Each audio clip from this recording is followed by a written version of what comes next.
shoutout, Team Kapuso, sa ating mga kababayan, sa mga nanonood, Dong Sigidong po. Ayan, supportan po natin, Team Lumalipat. Ngayon po ay pupunta po tayo sa bahay ni Catherine Joy. No? Siya po ay sa YouTube ay si Joven Vlog. So ngayon po ay nandito na tayo sa Barangay Bulwang. Galing po tayo sa Barangay San Ramon, Barangay Bulwang na. Dito muna po tayo para magpagasolina. Salamat sa Rosie pa sa pagdala nyo na gasoline allowance. Thank you. Makakarating po tayo. Tagaan lang natin, medyo hot weather po ngayon. Highway po ito. Sa highway tayo, mabibilis yung sasakyan. Kaya dito lang tayo sa gilid, sa service road. Mas mabuti, mas safe. So samahan niyo po ako, samahan niyo po ng panalangin. Sana po makarating tayo ng maayos kila Catherine.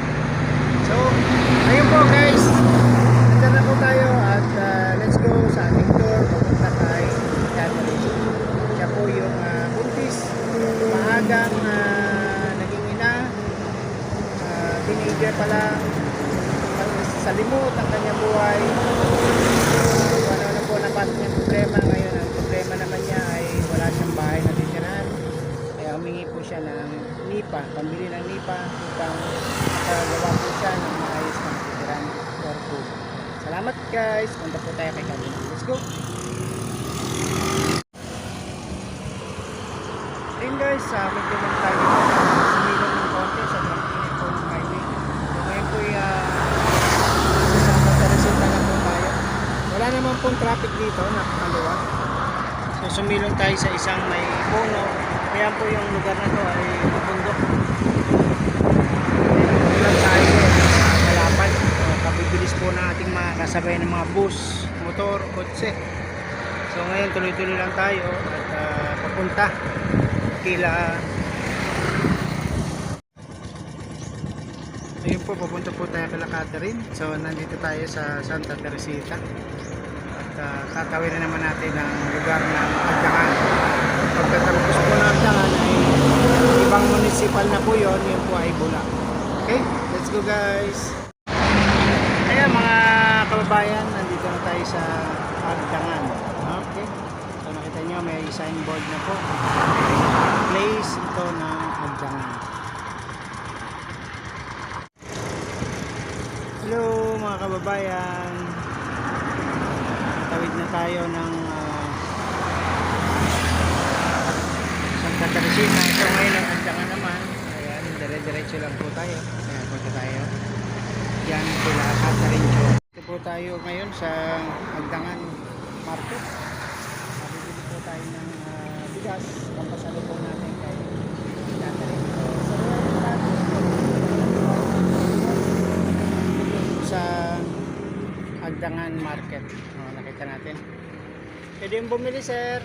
Bigas. 2 kilo. Bigas po. Magkano po dito sir? 50 sir. 50 pesos. Sige po, 2 kilo po sir. Bibili po tayo dito ng bigas kay sir. Sa Agdangan. Sa Agdangan na po ito sir no? Opo. Dito po tayo sa Agdangan. Bili tayo ng 2 kilo sir. sige po. Magkano po itlog nyo, sir? Pasalubong natin to. May itlog po, magkano itlog? 8 po. Bili po niya ng 5 itlog. Samahan natin ang itlog para may ulam si Ate Helen. Mag-ready lang tayo ng pambayad. Bumili tayo ng itlog tsaka bigas. Ito pong papasalabang natin kay. So yun, nandito na po tayo sa Lanipga. Ayan o, Lanipga. Pasok na tayo sa corner nito. So ito po ay Lanipga na, Barangay Lanipga ng Bula. Bula, Camarines Sur. Para na po tayo sa mga nakalipat na tayo ng barangay ng munisipyo po ng Bula. So ito po ay Lanipga na. Okay, so papasok tayo dyan sa street na yan and tuloy-tuloy na po tayo medyo pataas po yun pabundok, kaya doon na po tayo mag video pagdating. Okay, So, ito po yung daan dito. Magmula po umpisa sa kanto. Puro crack po yung daan dito sa Lanepga. Ayan. Pero bihira naman po ang dumadaan na sasakyan. Konti lang din po yung mga bahay. Halos wala. Ito, ang lalayo ng pagitan. Ito may isang bahay. Susunod nito ay malayo na. Daang metro na ang kasunod. So tuloy-tuloy na tayo dito. Sa makarating tayo kay Catherine. Dahil tumawag po siya, ay meron daw pong na-hospital sa kanyang pamilya. Okay, so abangan po natin doon pagdating natin sa bahay nila. Hello, nandito pa rin po tayo sa biyahe papunta kila Catherine, Joy. Ito po yung mga madadaanan, no? Okay, ito yung crack na road. At tanaw dito yung Mount Isarog. Ayan yung Mount Isarog. Kitang-kita ng liwanag. Ang ganda niyan tignan. Kasi nakakandar tayo ng video, hindi ko binuksan yung makina. Pababa kasi yung road. Control lang natin yung speed para pakita ko sa inyo kung gaano kaganda yung lugar nila. Maraming taniman, pero kukuntinta na. Malampang po ito inantay yung tatkan para makapunta rin sila ng maraming mais. Hirap po pandaan para tayo nakikipagpatintero sa truck. Pero marami paano mo siya ay dinaanan ng highway. So dito pwede na ito mag-shooting yung mga pelikula ng motive ko yan. Highway.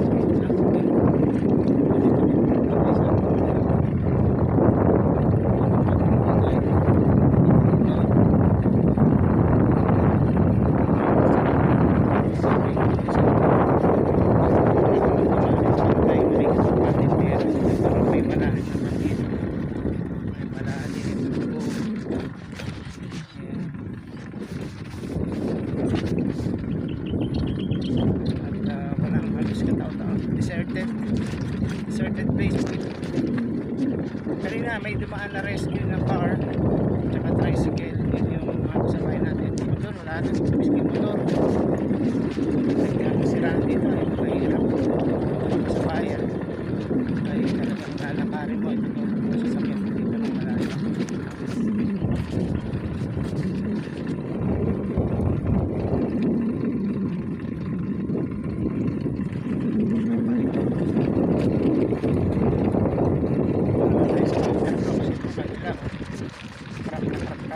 Sobrang burog-burog.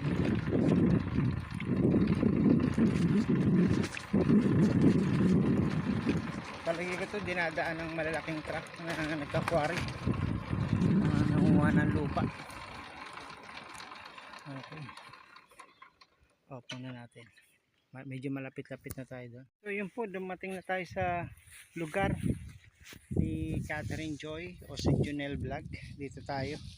So babaybayin po natin ito lugar nila. Papunta po doon sa gitnang kubo. Ayan, sa gitnang kubo po ang kanyang bahay. So ito pong lupa ay mukhang inararo. Kaya iwas na tayo sa mga maputik.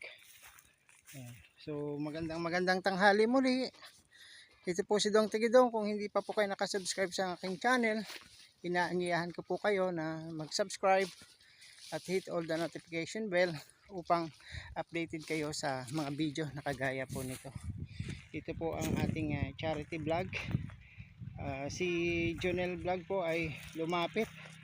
Nanonood po siya kay Sir Well Lipat at humingi ng tulong na kanya pong bahay ay matapos. Kung ari po ay bisitahin natin siya upang makita na yung pong kanyang hinihiling ay legit at totoo po. Yan. Ito siguro po itong sumasalubong sa atin ay asawa ni ikaw po yung asawa. Salamat sa iyo. Magandang tanghali. Okay. So ito, maglalakad po tayo ngayon dito sa inararo na lupa. Ano po itatanim dito? palay. Papalayan to. Kahit na walang patubig, kakaya pa rin to ng palay. Ang tawag din po na asok. Asok na palay. Opo. Kayang mabuhay sa gantong lugar, ano? Opo. Kahit hindi masyadong tinutubigan. Meron palang gano'n. Pasensya ka na. Kuya, ano pangalan niya? Junel po, ako po yung... Ikaw si Junel. Opo. So Junel, ikaw pala yung asawa ni Catherine. Opo. Salamat. Kayo ba ipapayag na ma-video sa aming content? Opo. Salamat naman. Kami po ay member ng Team Ruel Lipat. Nanood po kayo sa kanya at humiling na sana ay mabigyan kayo ng nipa. Opo, kasi Okay. hindi ko mo po matapos. Tapos Tatapusin na lang. Ayun. palagi po kaming nabasa pag naulan. Oo, ayun nga, nakikita ko, kakalahati yung nipa. So mga ilang nipa pa ang kailangan niya? Hindi naman po Kinikwenta mo? gaano yung kasi ito po yung dati namin kasi pong bahay, yung pinalis po kasi kami doon eh. Ito nga ang gagawin nyo na. Opo. Good afternoon. Ilang nipa pa ang kulang nito?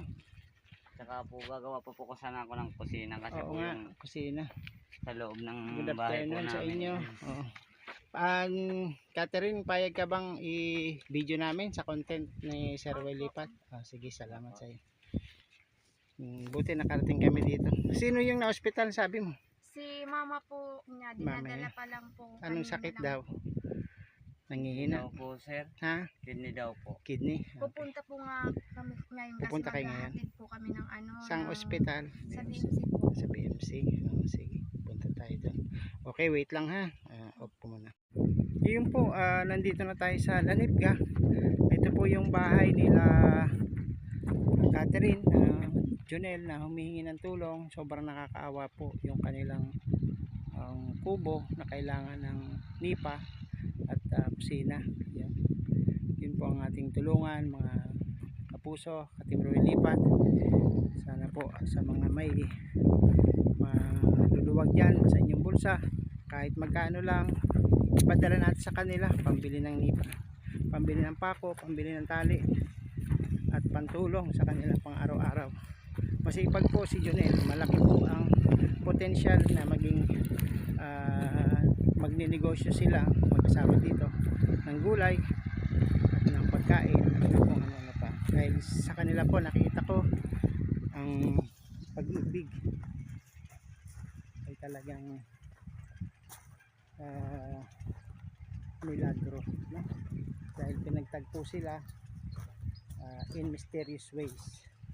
Kasi nga ito pong si Catherine ay sobrang pinagdaanan. Maliit pa lang siya, 14 years old, pinagnanasaan siya, inaabuso ng kanyang ama, kasama na po yung kanyang mga kapatid na babae. Kaya nakakalungkot dahil po sa epekto yan ng pinagbabawal ng gamot.